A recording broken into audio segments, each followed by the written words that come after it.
Bueno, en primer lugar quiero agradecer a las directivas del IARCE por la invitación a este importante encuentro de responsabilidad civil y del Estado que se constituye en nuestro país y un referente internacional también en los temas del daño y su reparación. Y igualmente, pues es para mí un honor compartir con colegas internacionales, tanto colombianos como extranjeros, para aportar en temas de la responsabilidad civil y el conflictivo y creciente problema del daño y su reparación. La agenda que vamos a ver durante mi conferencia está expuesta en la pantalla y lo que yo busco es presentar unas opiniones personales sobre lo que podríamos llamar los falsos dilemas de la culpa y la teoría del riesgo. Si bien el tema cobra vigor como lo vamos a mencionar más adelante. Hay tensiones muy fuertes, siguen estando y presentándose tensiones fuertes entre los objetivistas y los culpabilistas. No obstante, el doctor Solarte dijo, ya hay un consenso y es un tema del siglo pasado. Es un tema también del siglo XXI y tendremos oportunidad de plantearlo y que es importante allí. La llamada fundamento de la responsabilidad civil es una búsqueda permanente que los doctrinantes y la jurisprudencia andan planteándose en todos los debates. La brillante conferencia del doctor Solarte nos planteó la dificultad y la complejidad que tiene hoy lo que podríamos llamar el ABC de la responsabilidad civil, los elementos o presupuestos. Y al final voy a presentar la insuficiencia de la responsabilidad objetiva y las teorías objetivistas en la era del ciberespacio. Brevemente, en los casos de la responsabilidad en Internet por difamación, en los casos de los motores de búsqueda, como un caso de prueba de la importancia de mantener los dos títulos de imputación objetiva y culpabilista. Y finalmente, como en el fondo esto es un problema filosófico, jus filosófico, hago un planteamiento y una propuesta jus filosófica que dé explicación para que todos quedemos contentos en explicar el título de imputación, tanto con culpa como con responsabilidad objetiva. ¿Cuál es ese contexto del debate entre objetivistas y subjetivistas? Pues la pregunta es ¿por qué se debe responder? Hemos escuchado 47 minutos al doctor Solarte explicándonos todo el trasiego de la jurisprudencia y uno podría llegar a decir nuestra jurisprudencia todavía no contesta bien y con claridad y la doctrina por qué debemos responder. Se nos dijo que clásicamente que se debía responder porque cometíamos una culpa. Miren, el tema es tan difícil que el Tratado de los Hermanos Massó, según la edición 6 tomos, en la primera página dicen si hay un tema que realmente uno se sienta tentado a abordarlo sin definirlo, y dicen es desde luego el de la responsabilidad civil. En su definición aparecen en efecto profundas divergencias de enfoques que oponen a los autores y no dejan de encontrar su eco en la jurisprudencia y la legislación. No se trata aquí de las discrepancias de detalle que surgen a cada paso, sino de esa discusión tan viva, a veces tan áspera. El doctor Solarte mencionó las sentencias del año 2009 y 2010. Él estuvo allí en esa sentencia del 2009. Y allí hay planteamientos del magistrado ponente donde hace calificativos muy fuertes a los que defienden la culpa. Y uno dice, ese aspecto áspero está allí vivo. Y no solamente áspero, sino sin duda porque desbordan la esfera de las concepciones puramente jurídicas que dominan el conjunto de la materia y que ponen en juego el fundamento mismo de la responsabilidad civil, la lucha entre la doctrina tradicional de la culpa y la moderna del riesgo. Lucha, que vamos a plantearlo a lo largo de esta conferencia, sigue vigente y vamos a proponer unas posibles salidas para entender aquello que por consenso, pero por abandono, es un consenso de abandono, lo que planteamos aquí es un consenso por acercamiento a unas propuestas. Yo podría clasificar las dificultades que ha tenido la definición en 3 aspectos terminológicas. Las palabras llevan conceptos y esos conceptos expresan ideas y muchas veces tenemos dificultades terminológicas. Otras de ideologías subyacentes no declaradas. Muchas veces el debate jurídico es un debate ideológico solapado, oculto, de posturas ideológicas no explícitas, que entonces hacen que los profesores influyamos y exijamos a nuestros estudiantes que repitan fórmulas jurídicas que contienen postulados legítimos de discusión ideológica. Y tercero, la pérdida de la memoria histórica de la institución de la responsabilidad civil. Voy a ir rápidamente en eso. Dificultades terminológicas. La misma palabra fundamento de la responsabilidad civil. Peirano Fastro, ya citado, voy a mostrarlo más adelante, va a decir que el fundamento es encontrar el título de atribución. Pero ya recordemos lo que acabamos de citar de los Masó. Miren, sigamos adelante la responsabilidad civil y no nos metamos en tratar de definirla, porque si la tratamos a definir nos empantanamos, nos quedamos estancados. Entonces el concepto mismo, la palabra misma, el término mismo, fundamento, es problemático. El mismo concepto de responsabilidad objetiva. Yo le explico a mis estudiantes, cuando ustedes hablen de actividades peligrosas, digan que es responsabilidad objetiva, porque si no toda esta comunidad académica de profesores y jueces los van a rechazar.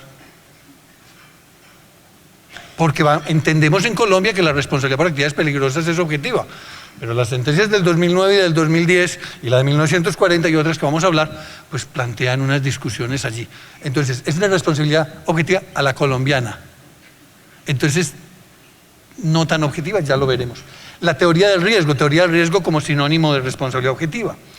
Entonces, aquí se dice que por actividades peligrosas, por ejemplo, se presume la culpa, que no admite prueba en contrario y que solo exonera causa extraña. En el año 2009 y 2010 se dieron esos debates importantes y allí está. Y la imputación objetiva. Todos esos temas nos generan dificultades terminológicas. Cuando yo hablo de presunción de culpa que no admite prueba en contrario, que solo exonera causa extraña, fuerza mayor, caso fortuito, hecho exclusivo de un tercero de la víctima, pues estoy diciendo una cosa que entonces a veces se puede traducir por teoría del riesgo, se puede a veces usar como sinónimo de responsabilidad objetiva. Dificultades objetivas o ideológicas. Esas dificultades ideológicas las van a señalar los Masó. El positivismo jurídico introdujo en el derecho penal y luego se extendió a la responsabilidad civil la sospecha sobre la culpa como elemento que debía extirparse del derecho. No perdamos esa historia ideológica.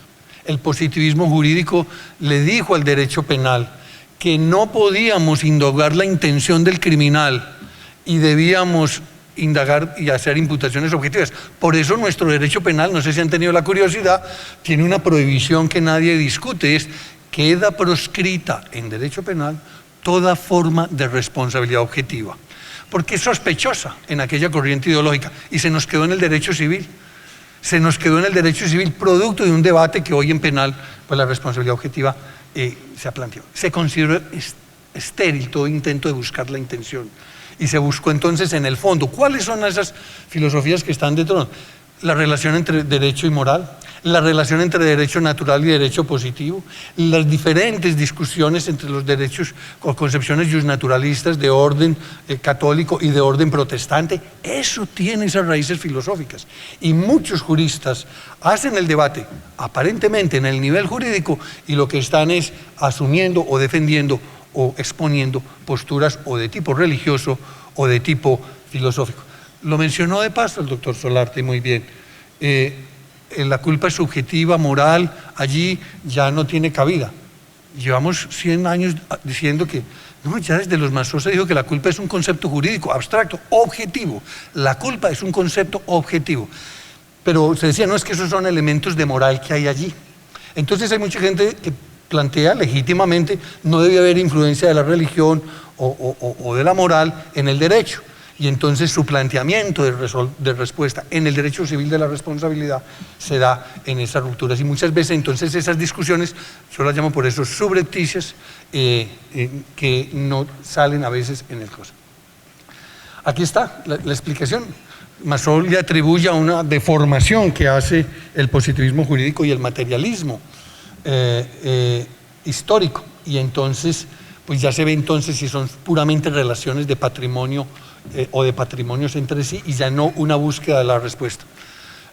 Con un conferencista, se me olvida el nombre, el norteamericano, Michael, me parece, Michael Green, hablaba, él no se encuentra ahora en el auditorio, y hablábamos antes de la conferencia como precisamente en el Common Law, yo estudié en el Common Law en Australia, el tema de la conducta es fundamental. Allí no se plantean abandonar el tema de la conducta ni el tema de la culpa, y por eso hay los daños punitivos y todo el tema de la responsabilidad también en ese tema, y no solamente una distribución de patrimonios como a veces también se ha querido definir la responsabilidad civil.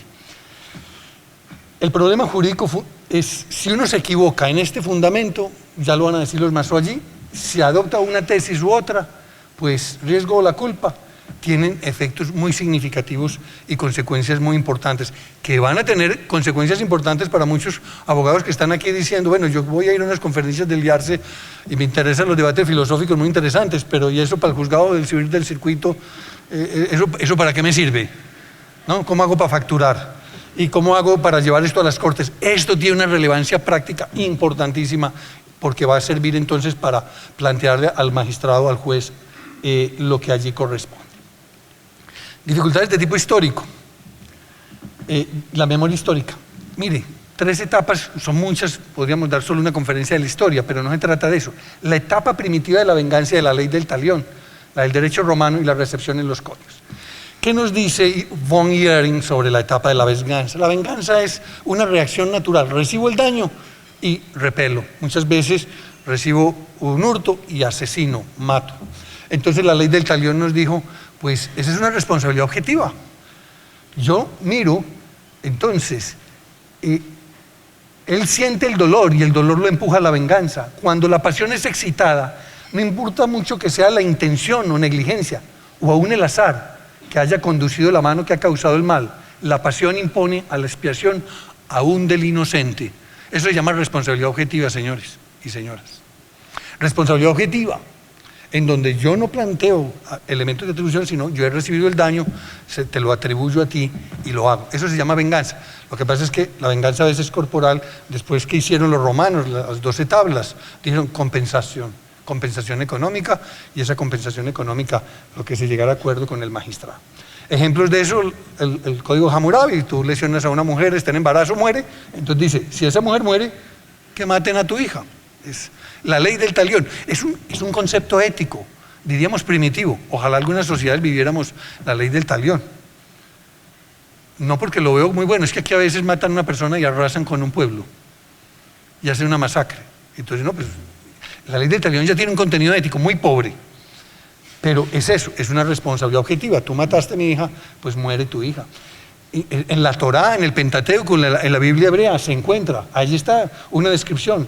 Pero si se sigue algún daño, pagarás vida por vida, ojo por ojo, diente por diente, mano por mano, pie por pie, quemadura por quemadura, herida por herida, contusión por contusión.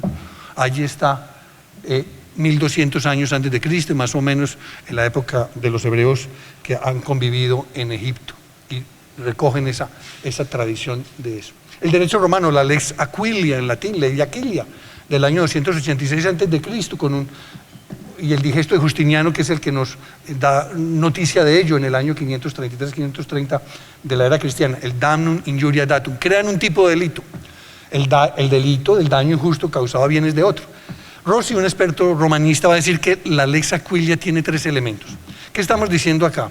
Que la culpa aparece ya.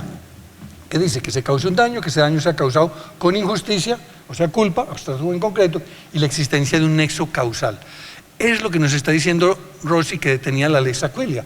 Pero si nos vamos a Gallo y lo leemos directamente, lo podemos encontrar por la citación, es lo que sucede, la injuria, o sea, lo injusto o la culpa, no solo cuando el autor del daño ha obrado por dolo, sino también cuando simplemente ha cometido una falta, aunque fuera ligera. Lo que acaba de decir nuestra corte. Interesante citar a Gallo en vez de la última corte, la última sentencia del último magistrado, ¿no? En el civil law, a diferencia del common law, yo tuve oportunidad de estudiar allí, nosotros siempre traemos la última jurisprudencia, lo último que salió, que están soplándole la tinta para que se seque a la última sentencia. Y en el common law lo que interesa es la norma más antigua, la tradición jurídica más antigua. Aquí lo importante, por ejemplo, del daño moral es la sentencia de 1922, no la de la semana pasada o el salvamento de voto, porque es la que genera que haya estabilidad. Pues eso, aunque fuera ligera, allí está, desde Gallo está eso. El Gallo mismo nos va a decir en la instituta, en las instituciones, se mata injustamente cuando eso ocurre no en virtud de una ley, sino por dolo o culpa. Así el que cometió daño sin dolo, sin culpa, sino por accidente, queda impune.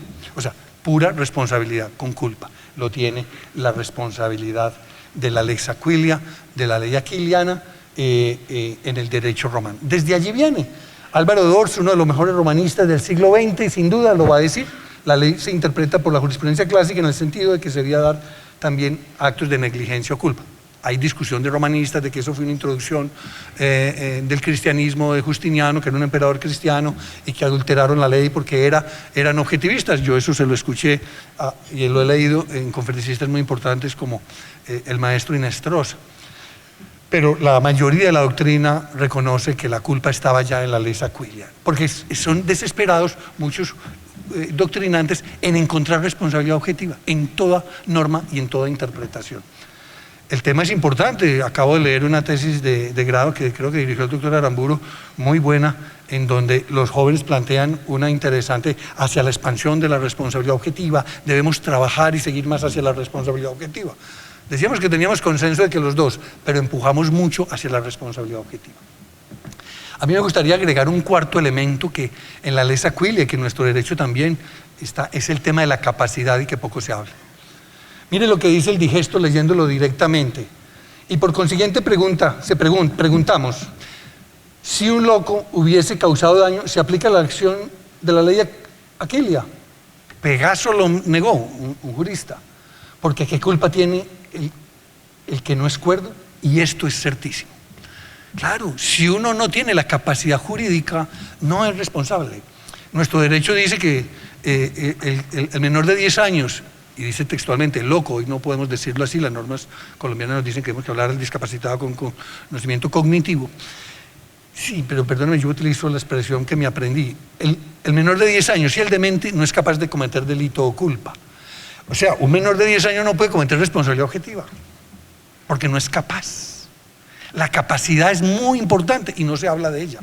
Podríamos decir entonces que, y es que como una vez que es un presupuesto, o sea, un supuesto anterior o base, allí podríamos entonces ir encontrando la línea de lo que se llamaría el fundamento distinto al título de imputación. ¿Cómo se reciben los códigos? Domat nos recoge en esa sentencia famosa que uno es responsable de todas las pérdidas, de todos los daños y por otras culpas semejantes, por ligeras que puedan ser, deben ser reparadas por aquel cuya imprudencia u otra culpa le haya dado lugar. Claro, porque la reparación por dolo es muy clara, pero la reparación por negligencia, culpa o ligera que fuera, pues aparece en los precursores del Código Civil y aparece en los textos chileno, colombiano y francés.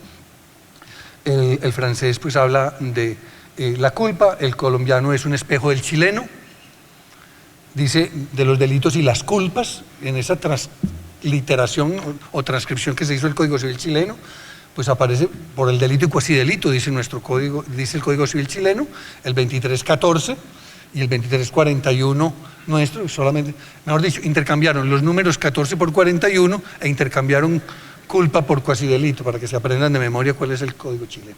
Allí está la culpa como un requisito.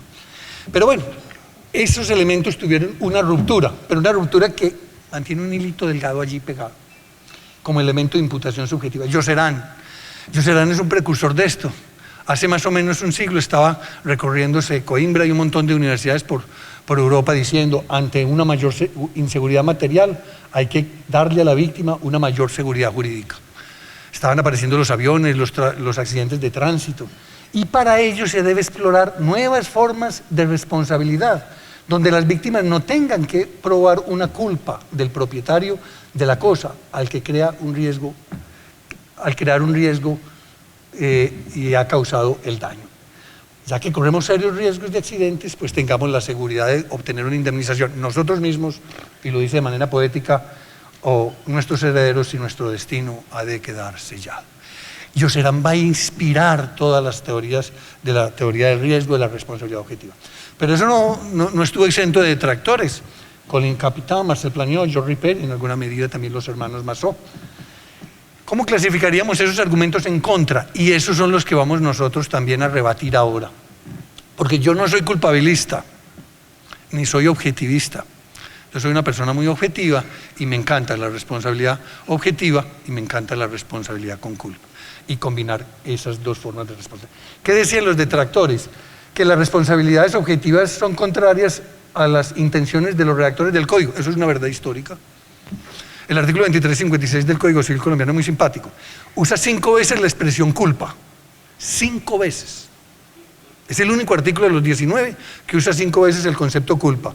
Y es donde los magistrados se pusieron unos lentes, inspirados por Zuleta Ángel, y dijeron, ahí dice responsabilidad objetiva. O sea, cogieron la norma y le torcieron el cuello hasta que digo, sí, es responsabilidad objetiva, en una legítima interpretación. Yo soy, perdone, hago un poco de caricatura para poner en énfasis ese tipo de cosas. In extremis la responsabilidad es contraria a la equidad, no es cierto, y lo vamos a ver. Es una forma de proponer, de poner en peligro los fundamentos mismos de la responsabilidad civil. No, esa es nuestra propuesta al final de la conferencia.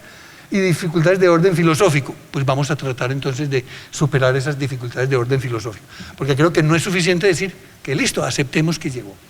Bueno, Planiol y Ripert de una manera simpática e irónica decían, la nueva idea de la responsabilidad por la teoría del riesgo ha sido sostenida en numerosas tesis de doctorado, seduce a los jóvenes porque presenta el problema de la responsabilidad con un aparente rigor científico, apelando a la vez a la idea de solidaridad social.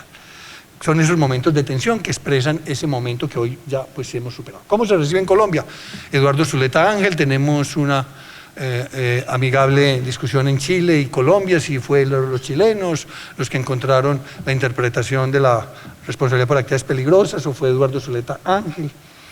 Bueno, pues la Corte, aquí en 1938, es la sentencia más famosa del 14 de marzo de 1938 donde habla de actividades peligrosas.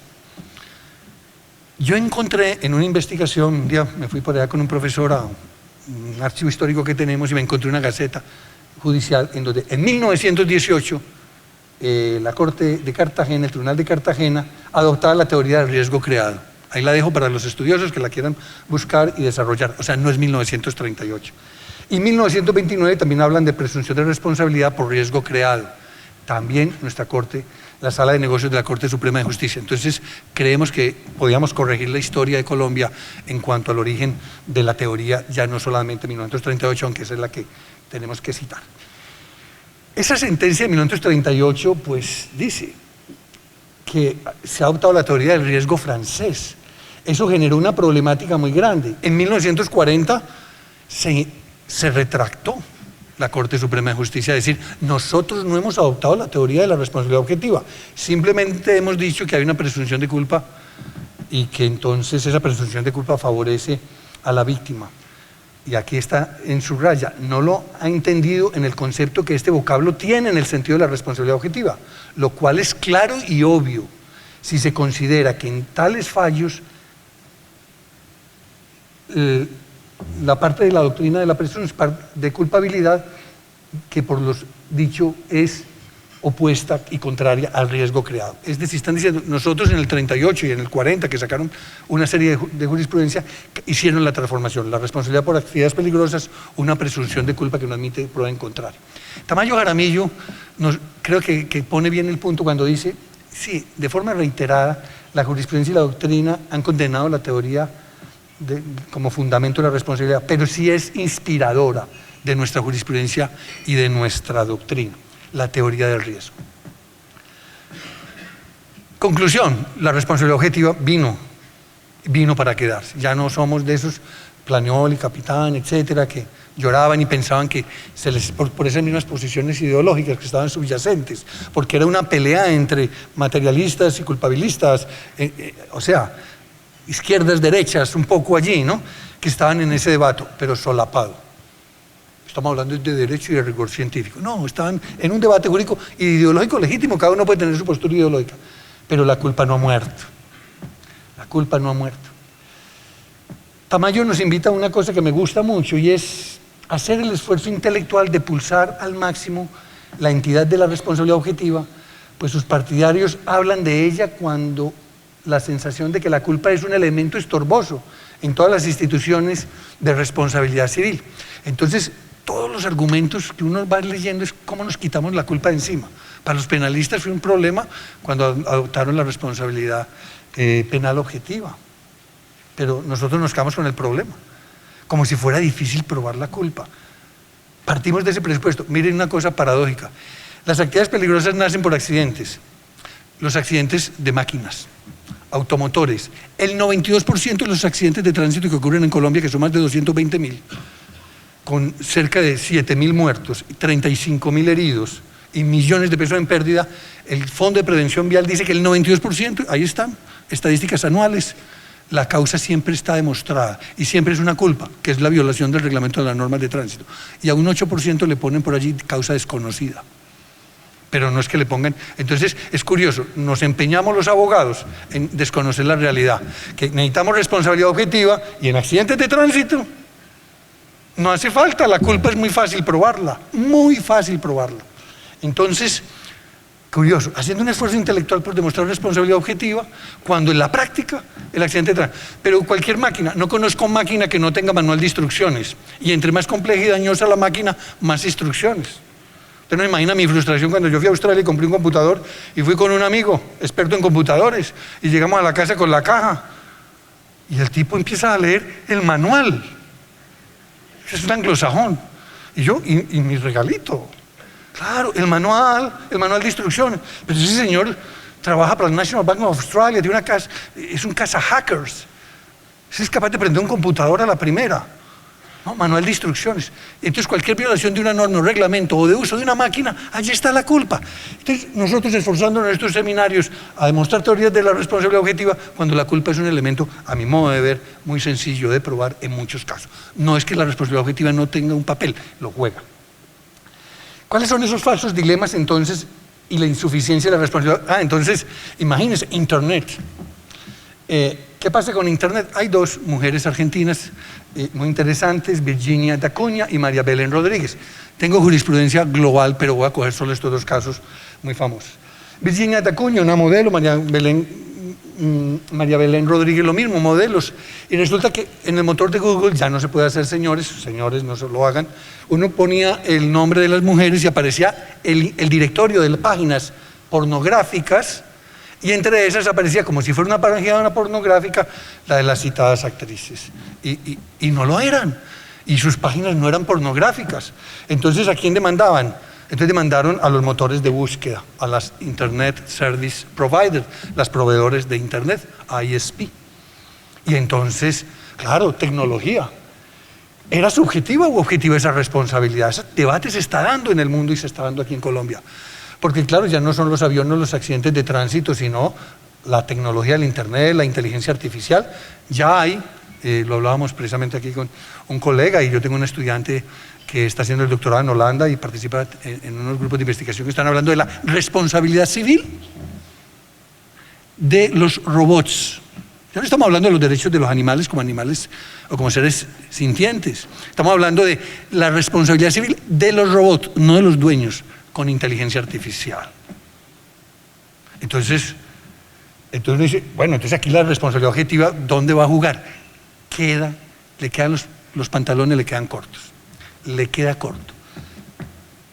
Se dice que la arquitectura de Internet, como una actividad peligrosa, si yo hubiera hecho una encuesta a esta sala y les digo, hombre, pues si manejar gases, electricidad, computadores, son maquinarias, y si toman la definición de Tamayo Jaramillo, que en su previsibilidad y en su acción, en su estructura y en comportamiento, pueden perderse las posibilidades de control y energía y pueden causar daños, Internet se le aplica todo el criterio de responsabilidad por actividades riesgosas, todo, le cabe perfectamente. Además hay otro tema, el anonimato. Es que la indexación de las páginas de los modelos, o hablaba también con el profesor Michael, los videos pornográficos de retaliación, que están muy comunes en el mundo anglosajón. Tengo actividades íntimas con mi pareja y cuando peleamos entonces lo subo a Internet para exponerlo o exponerla en evidencia y difamarle de esa manera. Entonces el anónimo, ese sí es un elemento muy importante que está dando desde la tecnología. Entonces les voy a aplicar a Yoserán de hace 100 años. A mayor inseguridad material, mayor seguridad jurídica. Y creemos nuevas formas para buscar responsabilidad. En desuso para la responsabilidad civil por Internet. Tremendo. Porque usted se imagina que entonces yo pongo Obdulio Velázquez, pongo mis videos, hago que otro indexe mis páginas difamatorias y voy y le reclamo a Yahoo, y como eso es anónimo y como es responsabilidad objetiva y demuéstrame que yo fui. ¿Se dan cuenta del peligro de la responsabilidad objetiva en manos de la tecnología altamente dañina como es como es Internet, y además el motor de búsqueda solo es un motor de búsqueda. Discusiones si es un editor o no es un editor. Bueno, entonces, mire lo que decía Yoserán. Porque la industria se mejora y se transforma es que los accidentes ocasionados por el hecho de las cosas inanimadas se tornan más numerosos, mucho más terribles y también más oscuros. Eso está hablando de los aviones y de los vehículos. No está hablando de Internet. La injusticia del sistema tradicional de responsabilidad se ve claramente. Hoy en desuso esas frases. En la inmensa mayoría de los casos, las víctimas se encontrarán con la imposibilidad de reconstruir la génesis del accidente, de descubrir el porqué y de demostrar la culpa del patrón de la gran industria, del conductor. Y cuando uno dice, hombre, yo voy a demandar a Apple, una empresa que hoy en efectivo tiene un problema, es que tiene 265 billones de dólares en el banco. O sea, eso no es una empresa de tecnología, eso es un banco global. Entonces, sacarle $1 milloncito es muy interesante. Entonces los jueces que son generosos y reparten plata con dinero de otros, páguele usted, páguele usted, páguele usted. Entonces, pues claro que pobrecito tiene, ¿no? Entonces, ojo a eso. Tenemos que encontrar un criterio jurídico válido para hacer eso. Responsabilidad objetiva. Zavala de González considera que la actividad informática es riesgosa. En Argentina, en Peña Valenzuela, lo mismo aquí, 2 autores colombianos. Claro, no los critico, es que si usted le aplica los criterios de actividad peligrosa, le caben a la responsabilidad por Internet. Solo estoy hablando de los motores de búsqueda de las ISP. Ahí hay mundo de virus, ataques, en fin, otras cosas que no es objeto de la conferencia y podría ser que se fue un tema de investigación mío en Australia. El caso de Acuña, en cambio, ¿cómo resuelven los jueces? El viejo derecho. Ahora nos van a hablar de la importancia del nuevo derecho. El doctor Roja acá, que viene como sepulturero a decir, vamos a enterrar el viejo derecho y traigamos el nuevo derecho. Yo soy de esos godos de la vieja guardia donde digo, el viejo derecho es vino nuevo, que se renueva y que sirve. Mire, la responsabilidad civil de los motores de búsqueda encuentra su fundamento en la culpa. La juez Patricia Barbieri. Pues allí está. La violación del denominado del neming ledere, que es un deber legal, o sea, en el hecho de que quien atenta contra el círculo jurídico. Claro, ¿en qué consistió la culpa de pronto del motor de búsqueda? Ante la reclamación no tomó acciones. El problema es si la reclamación es legítima o no es legítima, es por orden judicial o no por orden judicial, porque también está la libertad de expresión. Yo puedo decir de Obdulio Velázquez o de Victoria de Acuña muchas cosas, y eso aparte de mi libertad de expresión. Y entonces ahí hay problemas, por eso mismo la responsabilidad objetiva, en el caso de difamación, en la ciberdifamación, es más problemático. Es más segura para la responsabilidad civil en Internet el régimen general de culpa.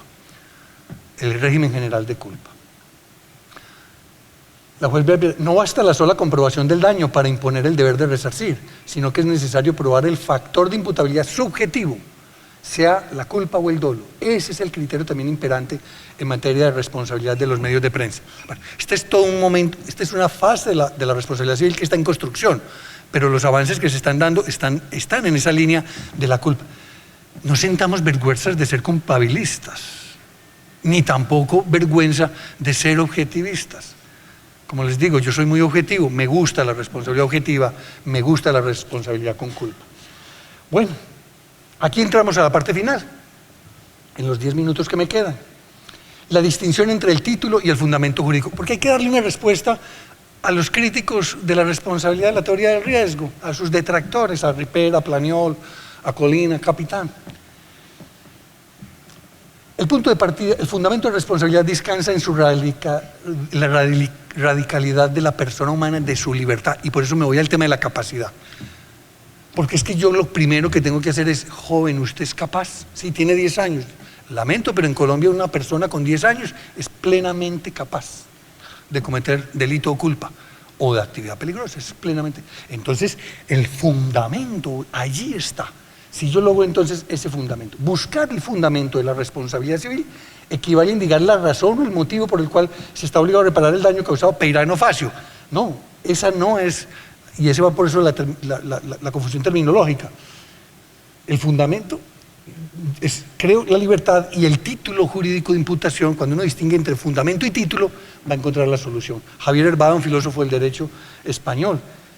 Fundamento, de la deuda, aquello en virtud de lo cual el titular está posibilitado para poseer el título, posibilitado. Es que yo estoy posibilitado porque tengo 10 años o más, porque soy capaz. El Código Civil auténtico chileno, tanto en sus proyectos, lo que plantea es el incapaz, y dice, siempre y cuando sea capaz de discernir la culpa, que ya lo dijo la lex Aquilia, por allá, el impuber proximi. Anduve preguntándole a muchos, oye, ¿por qué dice nuestro Código Civil 10 años? ¿Por qué dice nuestro Código Civil 10 años? Me pasé mucho tiempo en encontrar la razón a una biblioteca que me donaron, elemental. Los romanos decían el puber proximi, los próximos a la pubertad, porque eran reos ya de la lex Aquilia. Y entonces, siempre que fueran capaces de discernir el mal, eso, no voy a traer la cita allí del digesto. Es lo que va a decir Andrés Bello, y aquí aparecieron 10 años. Encontré en las 7 partidas de Alfonso X el Sabio 10.5 años, y alguien le tumbó los puntos 5, y los pasó y lo metió a Colombia, y metió 10 años. ¿Por qué? Porque es que uno a los 7 años no está próximo a la pubertad, a los 8 no está próximo a la pubertad, a los 9 tampoco, a los 10 ya está, muy cerquita de los 12, a los 10 y medio dijo el sabio, y otro más sabio que acá le quitó solo y dejó 10. Entonces, la capacidad es importante y el fundamento es la libertad. Tú eres libre, entonces tú respondes. Ahora, ¿a qué título? ¿A título de responsabilidad objetiva o a título de culpa? No es una cosa, como decíamos, citando a Tamayo Jaramillo, pues que es una cosa estorbosa la culpa. Que algo sea el fundamento de una cosa significa que la cosa no puede ser sin dicho fundamento. Se supone indagar los aspectos personales. Bueno, y ahí está entonces. La razón última o definitiva es el fundamento, es la última o definitiva. El título es la razón próxima.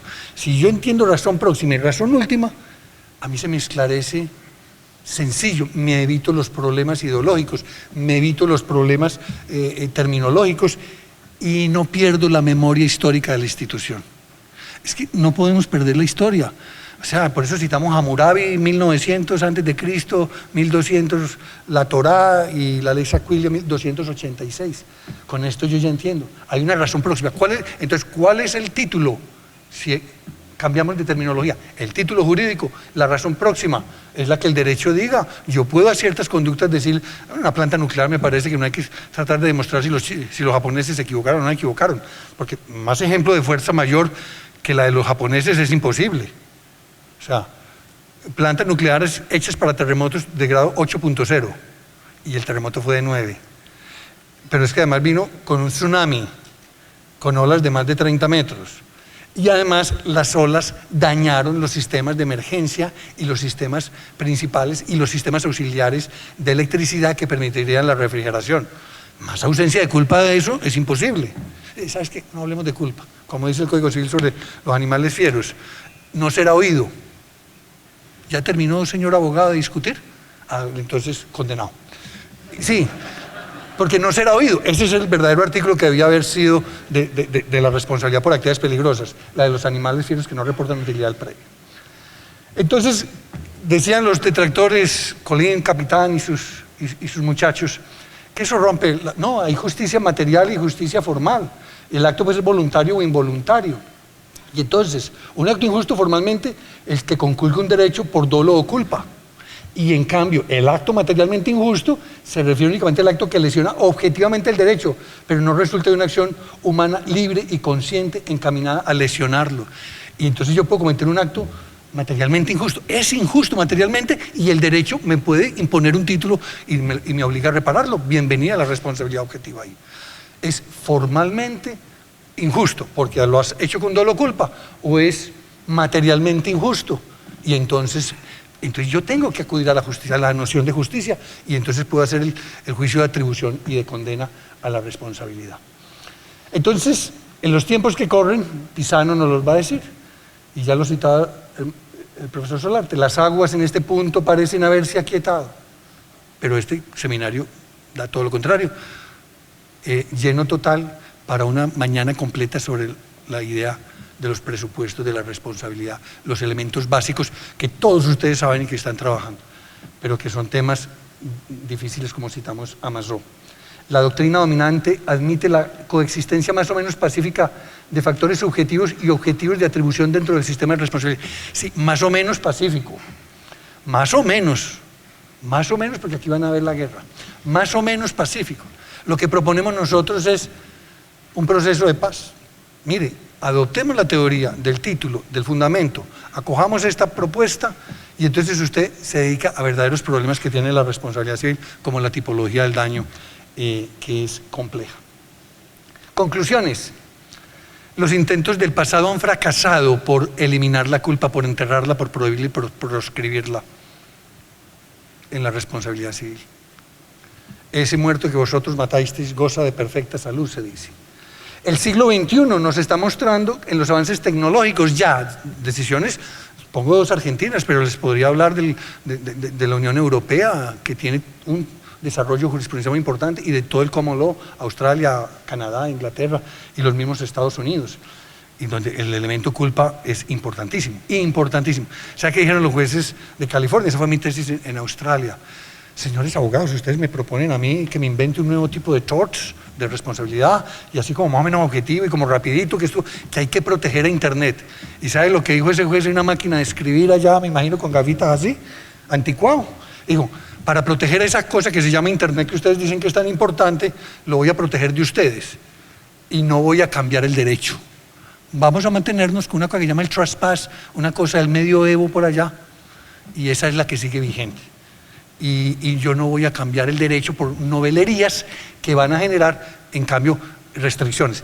Si ese juez no hubiera tomado esa decisión, ¿sabe qué? Eso fue en el año 1997, que era el acceso de un computador a otro computador a través de Internet. Y dijeron: eso es una invasión de la propiedad privada, eso se llama trespass y tengo que pagar indemnización.